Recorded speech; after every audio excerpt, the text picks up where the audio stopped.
Doctor, can't you make the pain go away?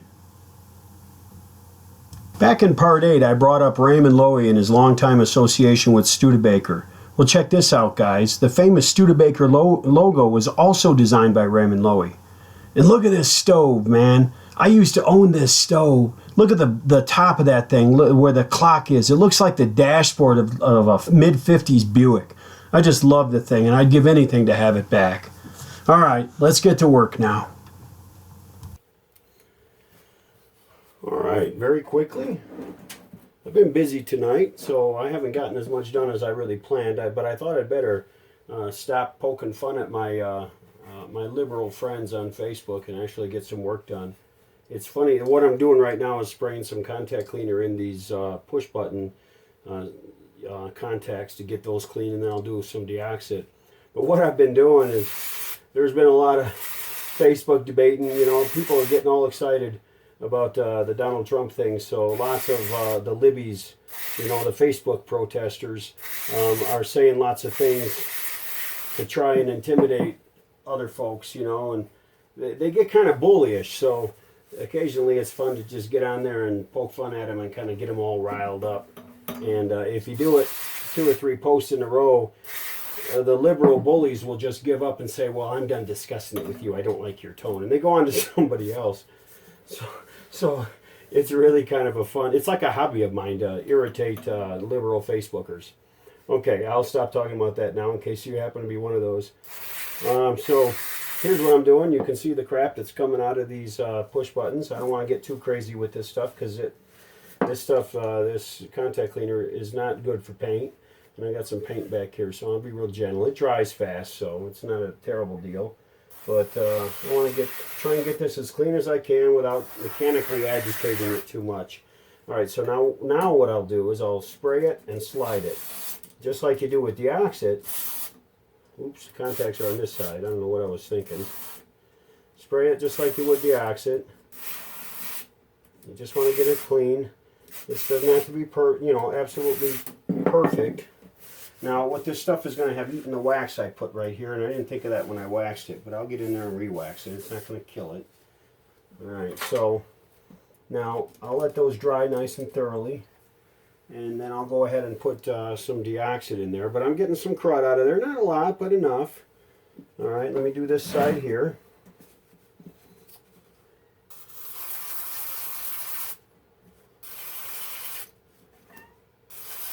Little Marty is outside the door wanting in. You see, if you've been watching my videos, you know that Marty sometimes can be a pain for me. He comes in here and disrupts stuff, and I can't get anything done. So now I've locked him out, and he's sitting outside the shop, just crying away, thinking if he cries long enough, I'll let him in. You know, if he's like one of those Portland protesters. If he cries enough, maybe he'll get his way. But I'm like the good Portland Police Department, and I'm saying no, not only no, but hell no. We're not letting you do that anymore. So Marty doesn't get to come in. All right, so there's the crud I'm getting off. I'm going to let those dry nicely. They look, not only does this clean them, but it makes them look good. And with a Scott, it's not that hard to do. Scott's are beautiful radios, just to begin with. So I think this is going to be okay. The chassis polished up pretty nicely, actually. I'm pretty impressed. So, all right, so I can go ahead and begin the assembly of this section now. This should be a piece of cake. I just didn't want to be spraying that stuff while I had this up there. And this is all clean. I'm going to go ahead and run this wire through. And I'll lift the chassis up a little bit so that I can get my hands on it and pull the wires through.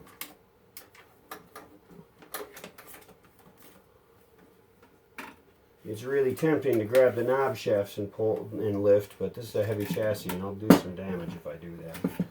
So let me just, there we go.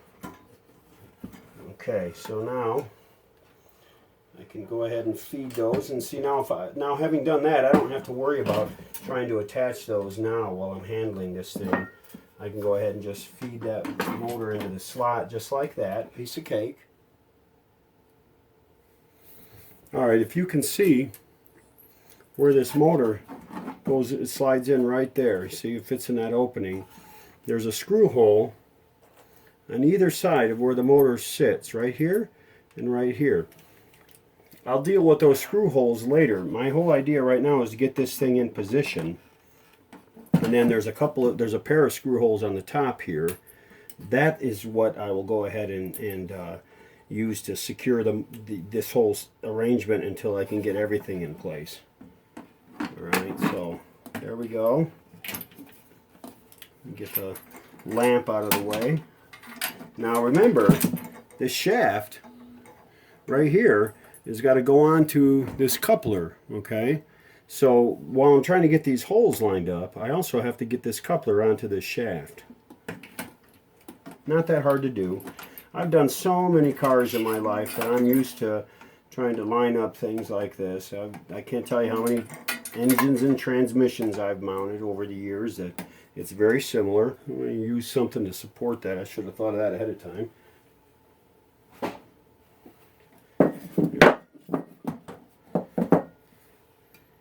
Oh, let me see here.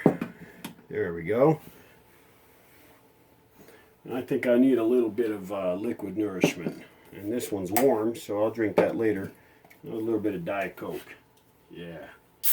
I mean, it's only 9 o'clock on a Friday, so it's time for some Diet Coke. Alright. Now, I've got the screws set aside in a baggie. Sometimes I prefer to use, instead of star washers, these little wavy washers. I just call them wavy washers. They might be spring lock washers. I'm not quite sure what. But I learned to like these a lot when I worked on German cars and French cars for that matter. The reason I like them is they don't interfere with torque, with getting proper thread stretch. Yet they provide the pressure required to lock the fastener in place. Whereas the star washers, they work great, but they interfere with torque. So if you've got a really small screw or a really short screw, so that it's pretty critical to make sure that you get proper thread stretch, otherwise the screw will not stay tight, well then a wavy lock washer works better. That's my 2 cents anyway, for what it's worth, which is probably about all it's worth. Get that bugger threaded in there. One more. I still like to use my handy dandy grabber screwdriver, right? That way I can just set the washer in place and you lower the screwdriver with the grabby screwdriver. Really, really handy tool. If you don't have one, I suggest you run out today. Don't wait till tomorrow. Run out today and find one and buy one. See? It kind of opens and closes and it grabs the screwdriver. Very, very handy device. Something I wouldn't be without. Alright, so let me loosely tighten these down. Is that something I can say, loosely tighten? Okay, so I'll loosely secure these screws, just enough to get them in position and to get them to hold a decent amount of hold on the position. But remember, I'm going to have to set this up so that I've adjusted all this arrangement here between the tuning and the preset and the condenser. So all that will have to get sorted out. But for right now, I just wanted this bugger mounted so that I can go about connecting the motor on the bottom side. I've got it secured enough so that I can remove my supports. And let's back up and take a better look at it, shall we? There we go. So there we have it. Now it's not tightened down on the shaft yet because I've got to do some adjusting to do that. But when I turn this, when I turn the knob, this knob right here, what it will do is it will turn this friction disc and operate the tuning here, which is connected through that coupler that we've been looking at so many times, all the way through the condenser back to this disc for the presets. So all this is now one big linkage that will engage once I tighten everything up.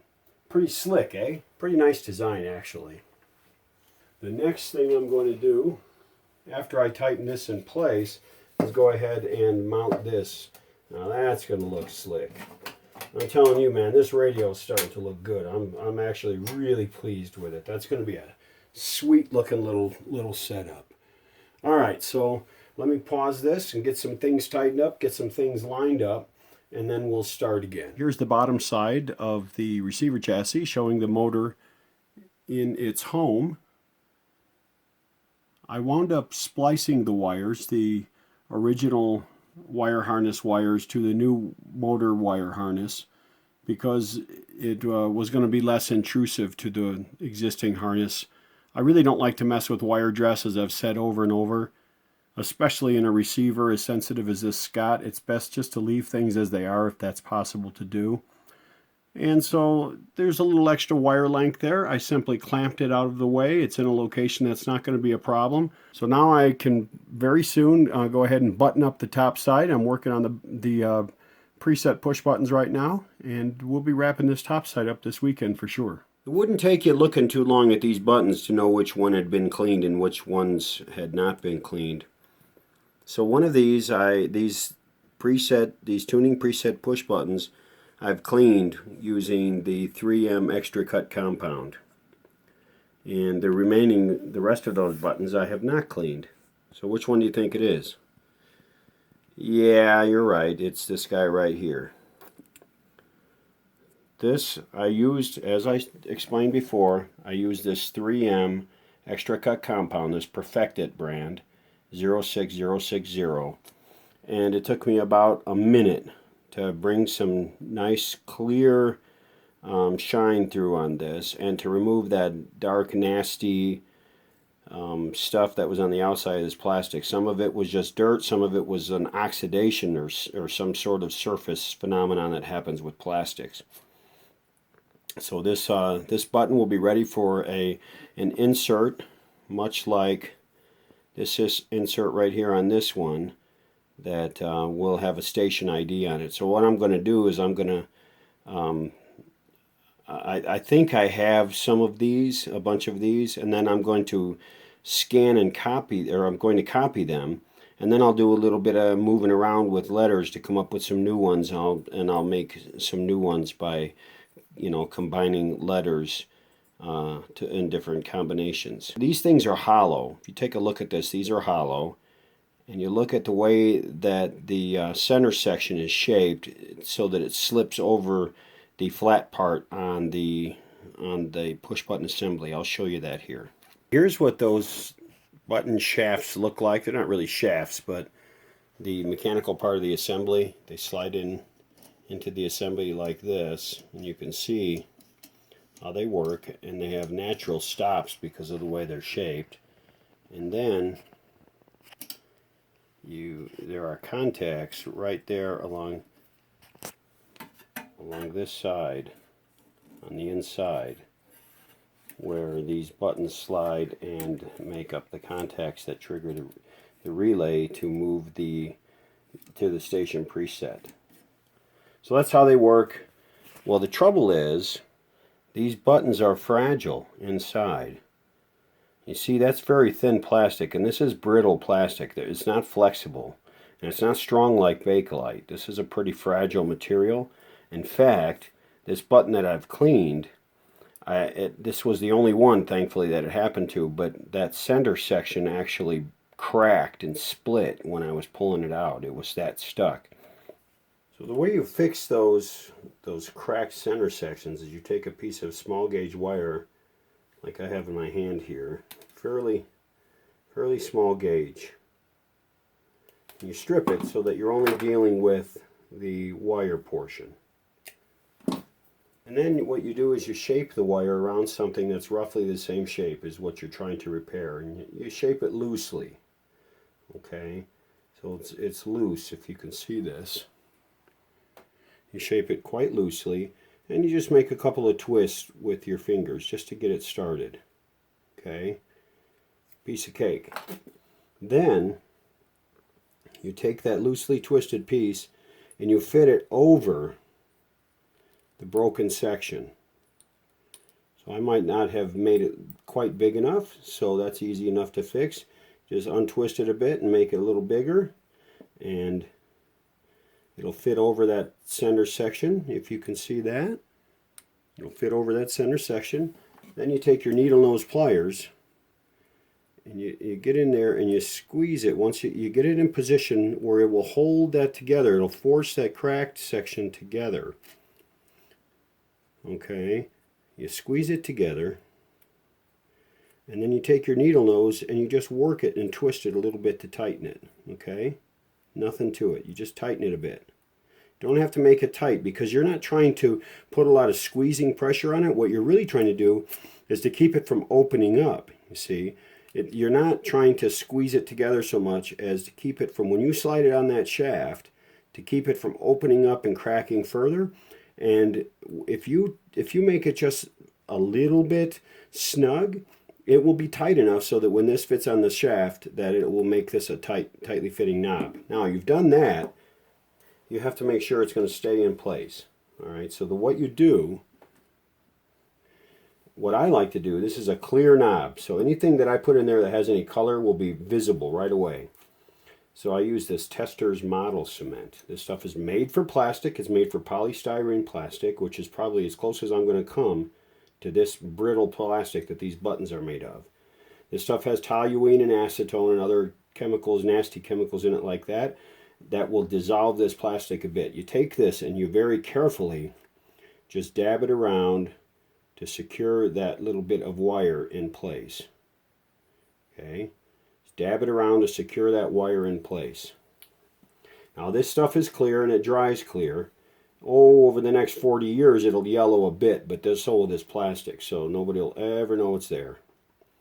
You dab it around, you don't goop it up, and God help you, whatever you do, do not get it inside this center section where it slides on the shaft. Okay, now you're just going to let that dry.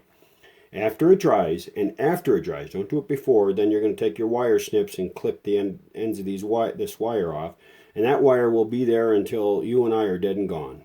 And it will hold this thing together, and you cannot see it from the outside of the thing. All right? So there you go. That's how you fix that. It's really simple. I only broke one of them. I only had to fix one of them. I fixed this one as a demo.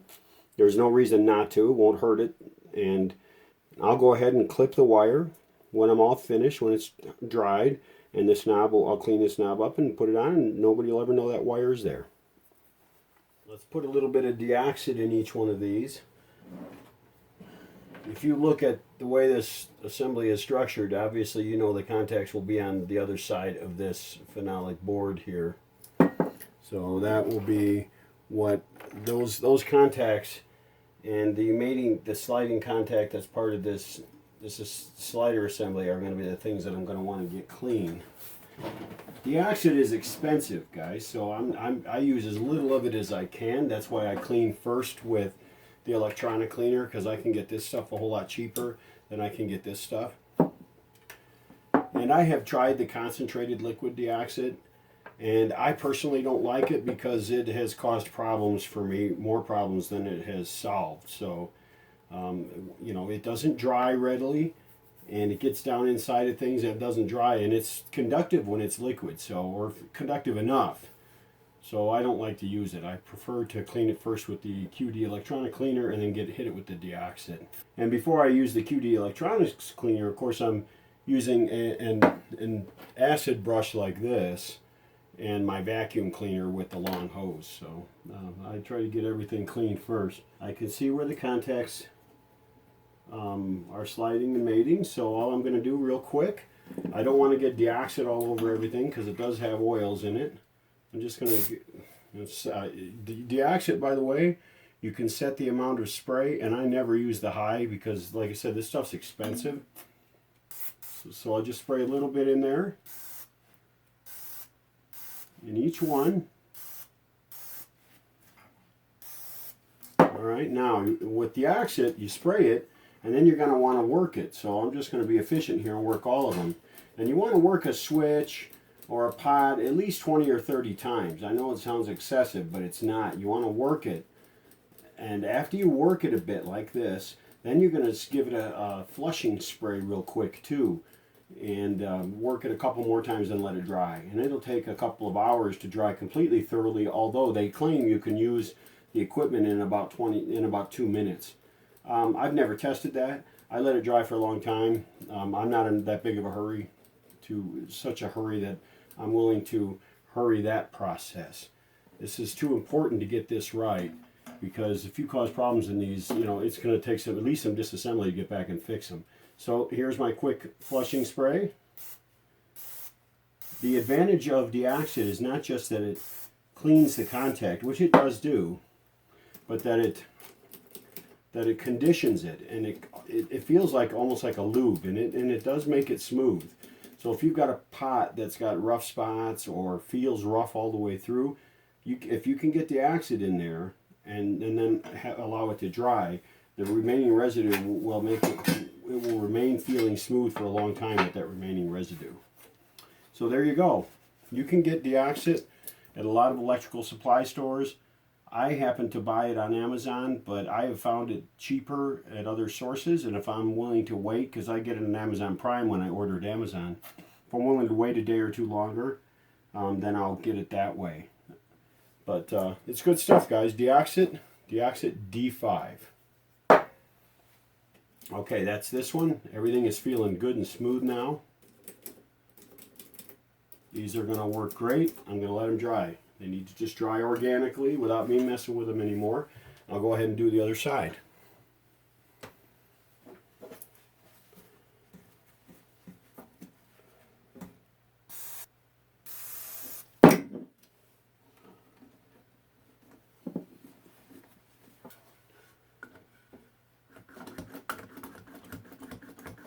So it has sat and it's done some drying.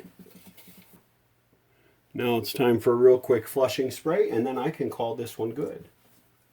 See, nothing to it. Doesn't take a lot of time. It does take some of this expensive stuff. And you don't want to overdo it. It doesn't, Deoxit that makes it to your bench doesn't do you a lot of good. If it's dribbling down out of the equipment onto your bench, I fail to see what benefit it has for you. But, you know, to each his own. If you like, it's about $16 a can. And that's too expensive for me to be wasting it, because there's not a lot in a can. See, a little bit got on my bench, but very little. Okay. That's it. Deoxit on the tuning preset push buttons. They're ready to go now. I'll clean up the buttons as I showed you, and then I'll install them, and we'll go about finishing the front of this thing. Here's that little brass washer that was sitting in front of the bracket when I took this thing apart. And then there's that back bearing bracket right here that goes, it straddles the tuning knob and then screws onto the front face. I like to lubricate it with a little bit of this Singer sewing machine lubricant grease. This is much better than white grease. I like it because it lasts longer. It doesn't dry out nearly as fast. It only takes a little tiny dollop in there to get that thing just a little bit wet with the grease. Then you go ahead and slide this thing right on the shaft. And once I slide it on the shaft, I will seat it. You can see the little ridges on the step on the mounting standoffs, and go ahead and wipe the shaft off so I keep it clean. It doesn't collect dirt. But there's enough grease left on that shaft for the bearing, that little bushing, to turn fine. Go ahead and put the screws in and screw the thing on. And again, I made sure it was seated properly on those standoffs. Once I screw this thing down tight, it provides a really rigid rear bearing for that shaft, because the whole tuning mechanism is a pretty tight mechanism, and Scott did a really nice job of making sure it stayed that way. Okay, so it turns nice and easy. You can see the little friction wheel turning the friction disc. Now I'm going to put a couple more screws to finish mounting that plate arrangement on there. Here, these are the bottom screws. There's a left one there, and I'll go ahead and put the right one in here in a second. And I want to give you another shot of that cool screwdriver that I have. Once I screw the bottom screws on this plate, this whole assembly is pretty well on there, in good shape. Okay guys, with that I'm going to wrap this particular part up. I think this is a good place to stop. I don't want to run too long. And I will go ahead and snug these up, and I'm done mounting this tuning assembly. I'd like to show you something. This is an original Thorin CD40 concert. This was a 78 only player that was available in the Scott 800B when it was out in 1947.